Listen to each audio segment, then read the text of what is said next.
down to one. Williams batted up in the air, and it is picked. Crosby.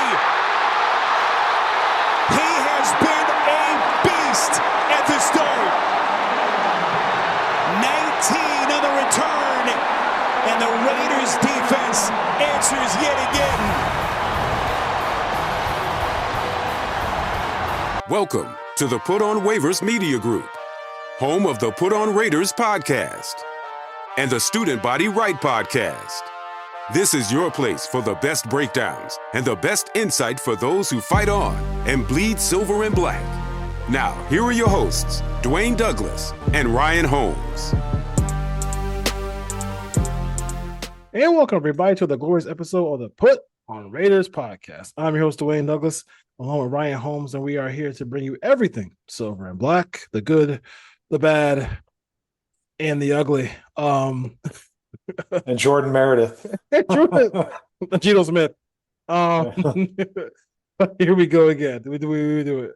Nobody can say that when the Raiders become a dominant force in the National Football League, nobody could ever accuse this program of being front runners.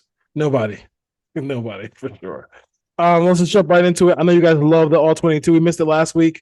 Let's go with let's start off where Ryan is RHOLM 22. So check him out there. And he will have all the All 22 stuff for the Raiders. Does a great job this week. They've been doing it almost a decade now of doing it. So I know he enjoys it so much. Let's start. I wish they were better. I wish they were better too. Let's start off with the man who's wearing Marcel Reese's number, playing linebacker for the Raiders. That was the first play you guys. The first play I wanted to have you look at. Yeah, Devin White, obviously struggled a little bit in coverage in this game, but against the run, he's had a really good year. And particularly on this play, the Bears come out, they got two tight ends set to the left. And this is a really good job by Adam Butler. He's going to take the right guard the left guard and the left tackle. Pratt is on a run blitz here. He's going to take the inside tight end. Tyree Wilson's got the outside tight end. So there is no one to get to Devin White. He is clean on this play, and he's just reading the running back. And he just shoots the gap and gets the tackle for a loss on this play. When you keep bodies off of Devin White, he can make plays in the run game. When the defensive linemen do their job, he can be effective. Now, there are some clips in this game where the offensive linemen get to the second level and kind of neutralize them. He's still making some tackles 5, 6, 7 yards downfield, but if you keep Devin White clean, he can run, seek, and destroy ball carriers. Yeah, and the Raiders do. The Raiders are one of the league leaders in TFLs this year as well, too. So I know Devin White is all over that. I also like to see, just the football person you love to see, your linebacker hit the defender and their head snap back a little bit, because he really got him pretty good on that occasion. Max Crosby he was pretty active today. I mean, active on Sunday, wasn't he? Max Crosby had an unbelievable first half. In the second half, they double and triple teamed him almost every play. I mean, there's plays where there's three guys blocking him and there's three defensive linemen one-on-one and no one wins. Yeah, consistently. So someone else on this defensive line is going to have to win when Max Crosby's taken three on passing downs. But on this particular run play, I don't know if this is film study, but Max has a knack here. The Bears are in this condensed set, and they kind of motion the running back, and this almost looks like it's an option play for Caleb Williams, where it's a quarterback sweep, or he can choose to flip, kind of the reverse coming underneath him, kind of that flip shovel pass. Max Crosby takes none of this. He sees it coming. He swims the tight end and jumps on this receiver in the backfield for a 4-yard loss. So this to me kind of looked like it was a play where Caleb Williams had an option here to take this on kind of like a design quarterback sweep or flip it. He flips it. Max Crosby destroys it. Max Crosby destroyed a lot of things in this game. Teams still try to block him with a tight end, and he eats them alive every week. So I hope teams keep doing it, because Max Crosby was unbelievable in this game. But like I said, someone else in this defensive line is going to have to step up and provide consistent pressure. Especially if Max is going to get 5 people on him. You got to get to the quarterback. So this is I wanted to show the Raheem Mostert play. I know people are like salivating to see some Aston Genty, but he is one of my favorite backup running backs in football because he doesn't need a lot of carries. He's very explosive, and he has a high average as far as yards per carry. He catches the ball in the backfield. He's just a really good backup running back, and we don't know why he was healthy scratched for the whole season. So that's even more so. But we'll talk about that later. But um, the split zone play here with Ryan Mostert. Yeah, the Raiders are at 12 personnel. They got both tight ends off to the left. Again, it's split zone, which just means that Brock Bowers, who's the outside tight end, is going to come. They're not going to block the backside defensive end. That's the tight end. The tight end's going to come across the formation here. You kind of have combo blocks by the center and the left guard, the right tackle and the right guard.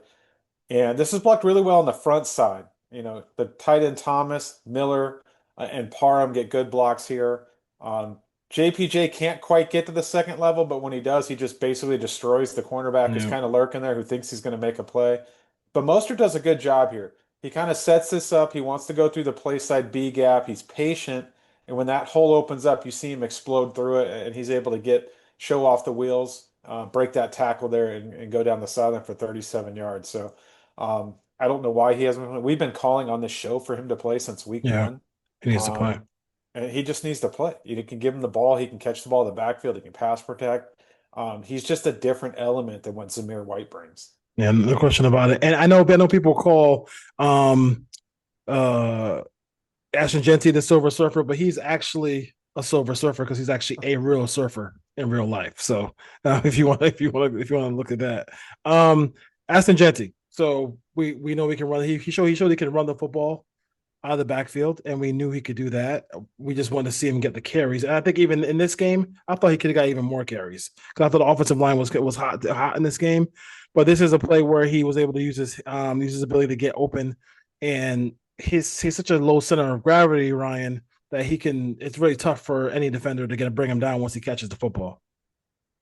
Yeah, this is something that they need to do more in the red zone, especially is get him involved out in space because it's hard to bring him down one-on-one. So he's on the backside of this.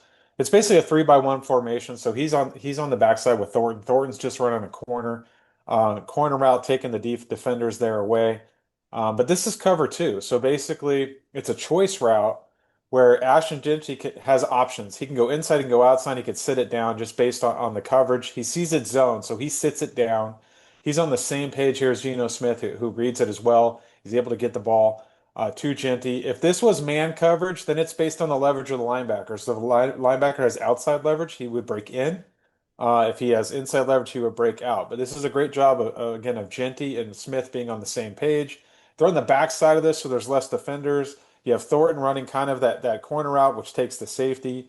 So it's just one-on-one at that point Yeah. for Ashton Genty to break a tackle and get in the end zone. So we saw them in the red zone get the ball to Ashton Genty twice for touchdowns. We didn't really see them get him involved anywhere else in this game in the passing game. So would still like to see some screens. Would like to see something like this on 1st and 10, second and 10, just kind of get yards, get a first down, break some tackles. But he's hard to bring down in open space. But it was good to see Chip Kelly get him involved, and just get him out into pass routes here. Just give an outlet for Geno Smith. They have all these deep concepts, these deep passing concepts, but he needs to be able to get rid of the ball underneath. And Ashton Genty's proving that he can catch the ball and break tackles. Yeah, I mean, to me, it's like angle routes. I still waiting for that screen. But hopefully this week against the Colts. But yeah, I mean, this is the opportunity to really get him involved because just like listen, he's shown that he can be dynamic, and you took him with the sixth pick in the draft. Get it. Sometimes you gotta get the people what they want, and give him 25, 27 touches. Like, what else are you gonna do? Bowers is out here on one leg doing the best he can. Your quarterback is struggling. As far as that goes, getting some easy completions and let's get it started. Get this offense started a little bit. Yeah, I want wins, so let's start there, and then we can worry about getting the ball to certain players. But overall, like, it's always frustrating watching the game. I didn't see it live. I taped it because I Yeah. was traveling. I watched it early Monday morning. Obviously, I was disappointed when I saw the box score when my flight landed, and then watching the game. You get frustrated because this was a very, very winnable game. All the Yes. mistakes they made, they still should have won the game at the end. Dante Thornton, if there's a better throw from Geno Smith, that's a walk-in touchdown, game's over. If Jonah Lalalu blocks the end man on the field goal and Daniel Carlson makes it, it's probably a win. Um, Despite the turnovers, but they did turn the ball over, and that did Yeah. happen, and it's 60 minutes for a reason. So it was frustrating, but again, watching the All-22, I'm a little bit more encouraged. I thought the offensive line, other than Jordan Merritt, who had a terrible game. I could have posted 7 or 8 clips of him just doing completely the wrong thing, being in the wrong place, and just getting, credit to Andrew Billings. He basically made him his, prison cellmate in this game. He was Yes. throwing We don't want to swear. Jordan Meredith around Yes, he was. consistently. They've Yes. said, and this is what we talked about on the show as well back in the preseason. Teams are going to see the play strength that he doesn't have, and they're going to put a big nose right on top of him, and they're going to throw him around. The same thing teams did with Andre James. Teams are now doing with Jordan Meredith when we're a month into the season. So I don't know how they're going to fix that. Um, he went the wrong way a couple times. I mean, to get blown up on 3rd and 1 and then 4th and 1. And then at the most egregious play to me was at the end of the game, 2nd and 6. They're going down the field. Mhm. They decide to run that inside, zone play. It looked like an inside zone play to Ashton Genty. The play that Colton Miller got hurt on, Jordan Meredith and Jackson Powers Johnson go the wrong way. The other 3 linemen step left. It's a 6-man box. You have 6 men to block them. It's only 3 down linemen, so it's Mhm. 2 linebackers and a safety versus 5 offensive linemen and a tight end. That's a layup. That should have been a 10+ yard carry. They should have been an easy field goal range. But Jordan Meredith doesn't block his guy. He steps right and almost looks like he thinks he's got a combo block to his left with Dylan Parham, who's blocking the guy that was head up on him, Mhm. and just lets him go. And not only does the guy make the tackle, he rolls up on Colton Miller, who we now know is going to be out probably a minimum of 8 weeks. Yeah. The hairline fracture in his ankle and a high ankle sprain because Jordan Meredith didn't know what the hell to do. So that's either on Brennan Carroll or Jordan Meredith, but they went the wrong way. Everyone else went left. Yeah. Jordan Meredith and Jackson Barrett Johnson went right. You could see DJ Glaze actually runs into to JPJ like, what's going on here? Like, so. I really I just okay. Let's go. I'm gonna put these. I got a couple of things in order here, real quick. So before we can talk about that for a minute, but let's just start about this. So special teams, like for the Bears to go on and on and on about what the holder's doing with the ball, and kind of giving that telltale sign to that he's going to snap it so they can time it well. I mean, watching the game back, I didn't. Sometimes you don't pay attention to like those plays, and then like watching it back, I'm like, they got close repeatedly, and then they actually get home when it really matters. Like, who do you feel gets the blame here? Like, what's your thought process on that? Because I think that like after the if you're a special teams coach after the first one or the second one, it's like, bro, like let's think about what's going on here because they're getting really close to blocking this field goal and it's a really close game. Yeah, I think, and I went back and watched every snap. I didn't see like a clear tell like they were Yeah. getting a. It was more, I thought, on how quickly, and Dan Orlovsky pointed this out, like AJ Cole would flash his hands and the snap would come immediately.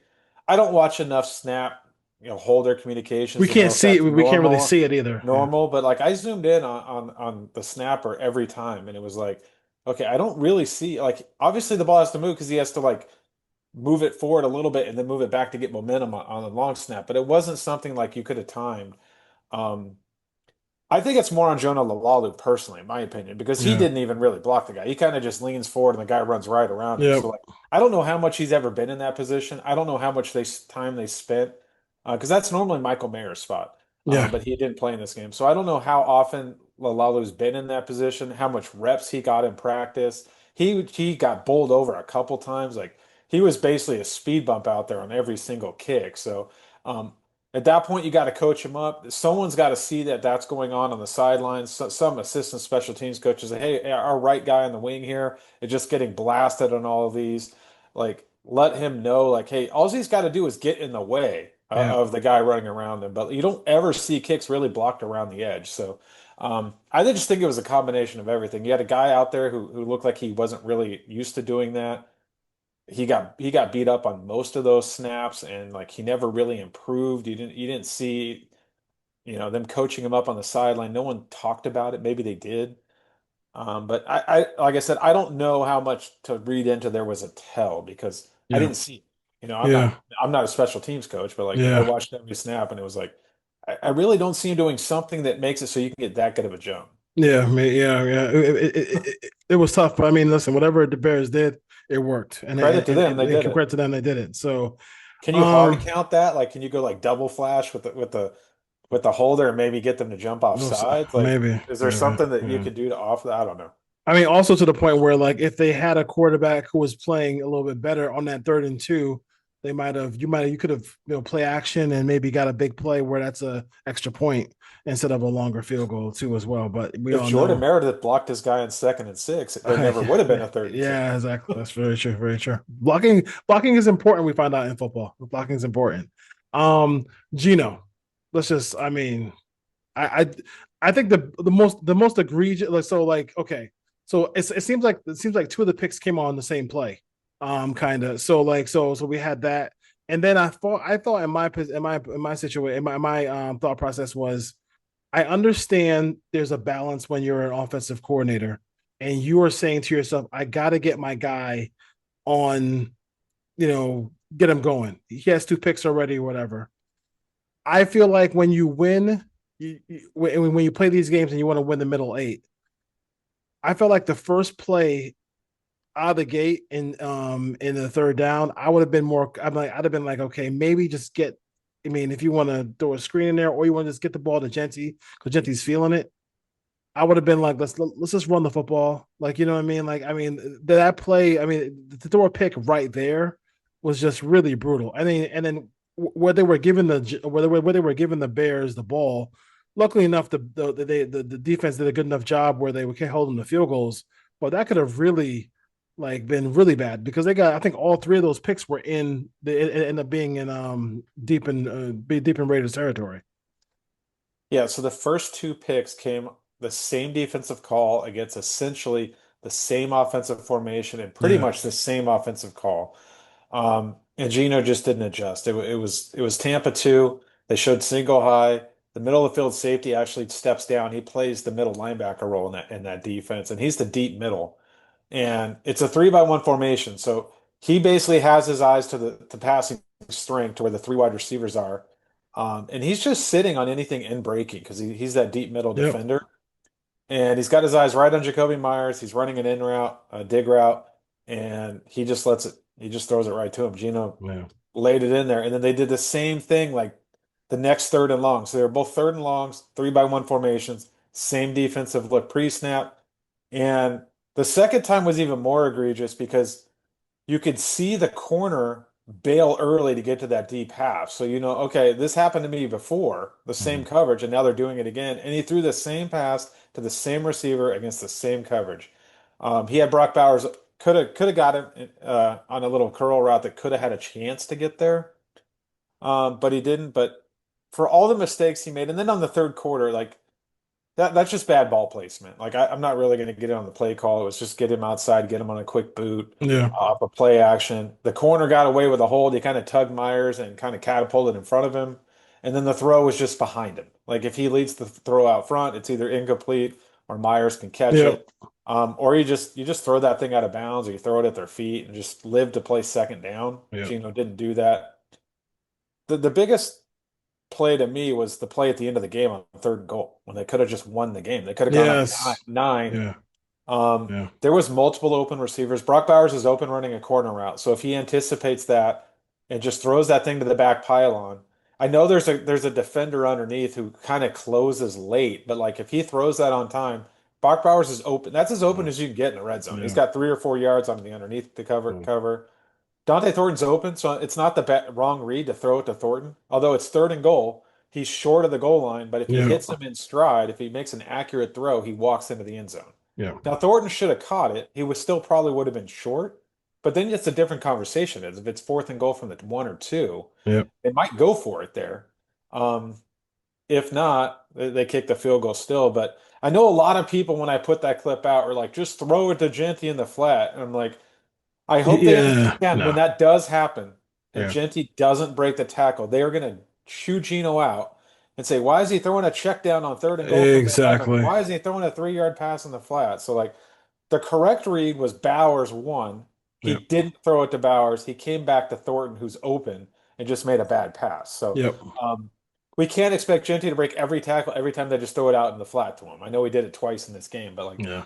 I probably had 10 people respond to that clip saying he should have thrown it to Genty. He had 1-on-1, and it's like there was a defender right there. Like the Yeah. defender would have closed, and like it would have had to been a hell of a move. It's not like he would have caught it and had like a 3 or 4 yard running start to make a move. Like the guy was Yeah. on it. So that wasn't going to work. But Geno Smith lost this game. Plain and simple. Like I don't Yeah. think Chip Kelly called a terrible game. I thought he called a fine game. It wasn't great. It wasn't bad. Geno just wasn't accurate, and he made bad decisions Yeah. over and over and over again.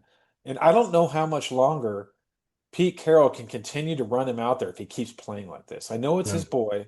I know Kenny Pickett is the next option, but Pete Carroll can't sit there and argue about compete, compete, compete, and his handpicked guys are losing games. Yes. So Geno Smith has to show up and he has to play better. And if he does, this team has a chance to win some games because they're starting to run the football.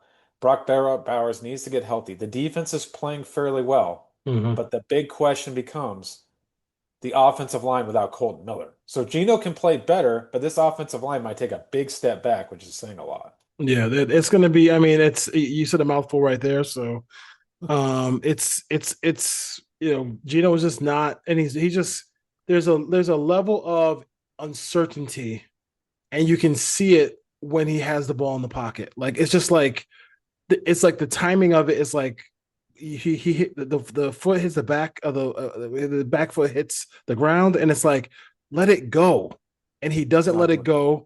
It's like one more. It's like he holds it for like maybe a second or 2 seconds. Even on the touchdown pass they had to the left to Genty it's still like a hiccup.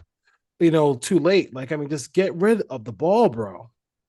The one thing I've noticed watching Geno Smith, and obviously you watch highlights, you watch Seahawks games, but you don't break the all 22 down of those Yeah. guys. The other guys are running. The one thing he doesn't do is he's not an anticipation thrower. Like No. he's not anticipating guys going to areas. Geno needs to kind of see the guy open to throw it, which has kind of been a problem because he's late with some of these throws and they're Yeah. turning into interceptions. So I don't know if he just doesn't trust the offense. I know for a fact he doesn't trust Thornton. Like Thornton can't get open and he doesn't want to throw it to him. So like Thornton needs to go off the field. They need to put Besh Yeah. in. Because Tucker's running all the clear out routes anyway. So like you don't need Thornton on the field to run clear out routes. You're Yeah. not throwing the ball to him down the field. Gino's not throwing in the ball pretty much at all, Yeah. unless that was the end of the game. But get Besh in there, get a bigger body, intermediate route runner, guy who can create some separation underneath, more physical player, Yep. better possession receiver to go with Myers, and you still have Tucker's speed on the field. So teams are not double teaming Thornton. Thornton's getting less than a yard of separation on his routes run, which is not good for a guy that's big and can run. So like Yeah. he's just not fitting well in this offense right now because the speed receiver down the field, the shot guy right now is Tucker. Yep. So Thornton's kind of like a sore thumb. He sticks out on film when you watch the Raiders. And basically, if Tucker's running the clear out and Thornton's not getting open, the options are Bowers on one knee or Jacoby Myers who's drawing some double teams. Like there's not a lot of places for Geno to go either on a lot of these past designs. And I think also too is like you can lose a football team as a head coach no matter how good you are, no matter how many games you win, no matter how much bravado you have, because when you can't when you say compete, compete, compete, and your quarterback, your handpicked quarterback is playing all god awful, and then when Vincent Bonsignore asks you about the offensive line, and you say we're absolutely not going back to whatever they had going on with Jackson Powers Johnson at center. And we look at the tape and you look at Meredith is not playing like Jason Kelsey. He's not even playing like Andre James. He's And not that's like, I was gonna say somebody tweeted, somebody DM'd the show and was like, "Can I get Andre James back?" I don't wish that upon Raider fans, but But he was joking. He was joking. uh, But like that's where I think he can lose a team. yeah, I think at this point, Dylan Parham's a free agent, and they're going to need a center. If they have no interest of making JPJ the center, then this team next year going into the offseason is going to need a starting left guard and a center, unless Carlos Rogers somehow gets up to speed. But Yeah. and Kappa, they just need to release him at that point. So like three of the four interior guys need to go. Mhm. That's not good going into year two of this regime. And who knows what's going to happen at right tackle, and hopefully Colton Miller's healthy. But now Colton Miller, it's unfortunate what happened, but that's just going to be 2 out of 3 years where he's had pretty much a major injury. So Yeah. how much longer can you count on him staying healthy for 17 games? And you mentioned all that about the offensive line, and they still have a question mark at quarterback. That's just not good going into the offseason. Okay, we're kind of pressed for time a little bit, but defensively, this was a too high we do too high safety game for Patrick Graham here. A lot. I think because Yeah. the Bears had a week where they threw the ball deep a lot against the Cowboys. So, sorry, thoughts about that? Yeah, the Raiders have played a lot of cover three, and they still play cover three in this game. You saw them play some cover three cloud, they played some cover three buzz, and I put a couple of those clips out. But starting in about the second quarter, this team played a lot of quarters and a lot of cover six. Like I haven't seen Patrick Graham call this much cover six in a game that I can remember Yeah. in his time. So they were keeping guys deep. They were giving up the underneath stuff.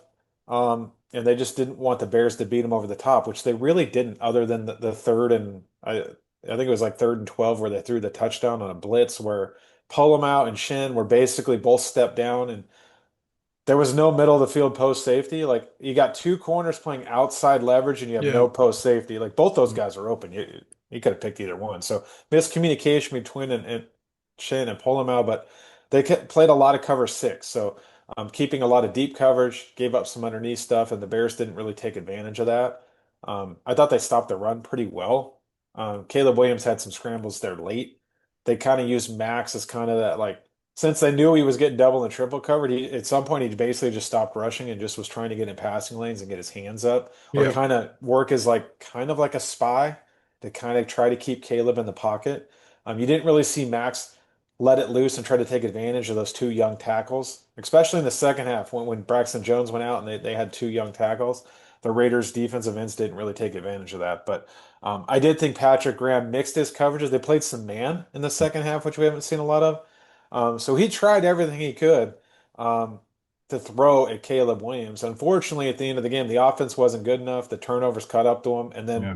when it really mattered, the Bears went down the field twice and scored 10 points and won the game. Yeah. Basically. Or scored 9 points because they missed the 2-point conversion. Yeah.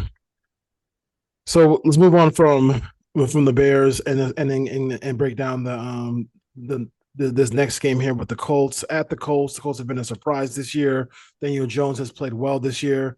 If Quinton Mitchell actually runs into the end zone, maybe they even beat the Rams instead of dropping the ball at the 1 yard line and throwing out of bounds.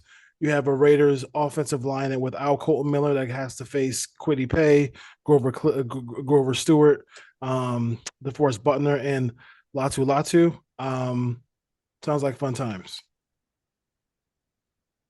Yeah, this Colts defense is good. Yeah. And the offensive line is good. And I'm just looking at the offensively, they're averaging 6.5 yards a play. They're 49% run, 51% pass, so very balanced. They complete 72% of their passes. They complete 40% on third down. The one thing they don't do is they don't score in the red zone. They're like 47%, just looking at their numbers here. Yeah. Defensively, they give up 5.4 yards a play, so you can kind of move the ball in them here. You can score in the red zone. So the Raiders have to capitalize. They're giving up 89% in the red zone. But they do score. They're averaging over 30 points a game. They're like the fourth or fifth highest scoring team in the league. They are They surprisingly. they stop the run. They give up less than 100 yards a game on the ground. You got to beat them through the air. but I don't know if this Raiders offensive line is going to hold up. Yeah. I will say this: I've seen a lot of people throw Charles Grant in there. We already know what Stone Forsythe is, but you might get what you asked for.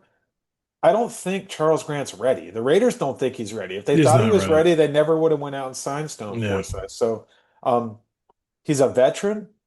I know he's a bad veteran. I haven't watched film on him. This full disclosure here. A lot of people have asked me my opinion of him, and like I don't have one. I haven't really watched Stone Forsythe. I know what Yeah. PFF says, but this is a road game in a hostile environment against a good defense. Yep. Do you really want to throw a rookie out there who you have no idea what's going to happen? False starts, holding penalties, Yep. the coaching staff doesn't think he's ready. I kind of think I don't want to stunt the development of Grant. Get him active, make him the third tackle, run Forsythe out there and just see what happens. Put a tight end over there, help him out. You're going to have to scheme it up for him. But he's a veteran. He's played in this league. Yep. And I know we want to see what Charles Grant is. There's 52 other guys on that team that practice their ass off all week that want to win. Yep. It would probably lean towards the veteran as well, Yep. just because he's played in this league. So let him have his chance. If it doesn't work out, then you put in Grant. But you can't just throw Grant out there because you're like, oh, whatever, the season's over. Like this is week 5. Head coaches don't throw in the towel. Front No. offices aren't throwing in the towel. Geno Smith, Max Crosby, like you can't throw in the towel and just throw all the rookies out on the field because that's what the fans want to do. Like when they're Yeah. ready, they'll play. And Yeah. they don't think that Grant's ready. And you'll lose, and another way you'll lose the team as well because these defensive players they practice against those guys and they know who's not ready, who is ready. The offense is run by Shane Steichen and one of my favorite names in football, Jim Bob Cooter, as well. Lou Amarillo is their defensive coordinator. He used to be with the Bengals as well too. So you have that. Like I said, this defense. I mean, I was looking at the injury report. The guys of significance who would really impact the game, the defensive line and offensive line, are they all practice this week? So they weren't on that list. So the Raiders don't get any relief there. And listen, Jonathan Taylor is a problem. Like he is a problem. Like he is fit. He is one of the best running backs in football. There's no way. The Raiders and then Tyler Warren is becoming more active with this team. They used him in goal line situations against the Rams. He is a guy who you saw what he did with all the things he did with Penn State last year. He's one of the really good rookies this year as well. And then for a clutch guy, they go to Michael Pittman as well too. So it's going to be a tough game. Somebody tweeted the other day that, which I thought was funny, like they watch the Raiders win this game by 10 and then lose at home by 3 to the Titans. But real talk, this is a very difficult game. I think this is the game for the Colts that kind of decides whether or not they're going to be a really good team, because if they lose a home game to a Raider team who is have this many question marks, I think that we'd have reservations about them. But for the most part, it's gonna be a tough game for the Raiders to win. Going to Indianapolis and facing a team that, I can't believe I'm saying this. That's led by Daniel Jones, who's playing pretty good football. Yeah, this game to me is on the defensive line, the linebackers, and Patrick Graham. Yeah. They have to stop the run. They have to make Yes. Jonathan Taylor. They can't let Jonathan Taylor take over this game. Make Daniel Jones throw the ball down the field and beat you, but they have to stop the run, take him away. It's harder said or done than said. But this is a well-constructed offense. They have a good offensive line. You have a mobile quarterback. You have Jonathan Taylor. Tyler Warren's going to line up in the slot. He's going to play H-back. He's going to play fullback. He's going to be the Y. He's going to be the Yeah. inline. You got to figure out where he is at all times. And on top of that, Pierce is a good speed guy down the field. You have Michael Pittman, who's a good intermediate guy, and then you have Mitchell, the other speed guy on the other side. Yeah. So you're damned if you do, you're damned if you don't. Like if Daniel Jones just accurate doesn't turn the ball over, then this is going to be a tough team to beat because the defense is good. The advantage the Raiders will have here is they have to take advantage of the corner opposite of Ward, who in this game I think is going to be Mekhi Blackman, because Xavier Howard just retired today. I don't know if you saw that, I but did see that. he Yeah. retired. Cam Bynum at free safety is a ball hawk who has great celebrations in the end zone. Hopefully, we don't see one after a turnover this week. But It's a good line. Like DeForest Buckner and Grover Stewart are going to be really hard to move. So now it's on Chip Kelly. This is the game where they got it. Those jet sweeps, get Tucker on the outside, Mm-hmm. screens, get those toss plays that we saw last week. Get the ball out in space to Genty. They're not going to be able to run the ball between the tackles in this game, most likely. They're going to have to. The edge rushers aren't great. I know those are names, but those guys haven't had a ton of sacks. They haven't put a ton of pressure. So Mm-hmm. Raiders are going to have to throw the ball to win this game, which is weird because now we're like, but they can't pass protect. They don't have Colton Miller, but I don't think they're going to run the ball very effectively. This is the game where you want to see Ashton Genty get 7 or 8 catches, and you want to see them have quick stuff, option routes, get the ball to Brock Bowers. Like the Raiders were good, or they weren't good, but they won games and they got Brock Bowers involved last year, just running a bunch of option routes. Yep. Just isolate him in the slot and let him run option routes and let Geno Smith throw him the ball quickly, which Chip Kelly hasn't really done a lot of, which is surprising. It's like he's not really calling plays designed to get the ball to Brock Bowers, which is mind-boggling to me. Why you can't just dial up 10 to 12 targets a game, put him as a slot, and just have him run option routes because you can't pass block. But they haven't done that. But this is the week you want to see that. You want to see Ashton Genty get outside. But Kenny Moore's the nickel. He's a very good nickel, one of the top probably 3 or 4 nickels in the league. Mm-hmm. Ward's a pretty good outside guy. Zaire Franklin did not practice, but it's only Wednesday. The middle linebacker, he's a good linebacker. So Yep.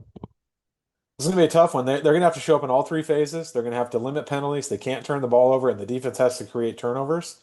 It's a 10 a.m. game, kickoff game on the West Coast. So Yeah. all the things that can go wrong for the Raiders are kind of lining up in this game, and we'll see what happens. Like this team needs to respond. Like if this team isn't going to fold, if they're going to play for Pete Carroll and they're going to fight for him, and I'll say this, the players fought their asses off on tape. I know what the end of the score said, but this team did not quit against the Bears. And I don't Mm-hmm. think they're ready to do that. I just don't think they're talented enough in the right spots Yeah. to win. But this will be a good test because if this thing goes off the rails early, do we see Kenny Pickett? And then what kind of effort do these guys give? But I don't think we're there yet with this team. I think this team is going to show up, and I think they're going to battle, and I think this is going to be a close game. Yeah, we'll see. We'll see. And I think also too, you mentioned like maybe getting some plays here and there, some surprise plays. And I think Dylan Lobby, who he had a huge return on that last drive, which basically almost gave the Raiders the ball at midfield. If he could have a couple plays there to give the Raiders a short field, that would help the cause as well. All right, I know we have a bunch of questions. I will answer those questions. Tonight is just a crazy night for me. I did want to get Ryan in here because I know people want to talk about some of that all 22 and then get a chance to hear his feedback. His words about the game because I already did the recap show on Sunday. All right, Raider Nation, take care. If you want to feel old, Charles Woodson Jr. is committed to Michigan, by the way. So just if you want to feel a little bit older, you can ponder on that, folks.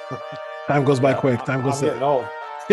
Time goes by quick. Enjoy it. All right, Ryan. Have a great day. All right. Go Raiders. Peace.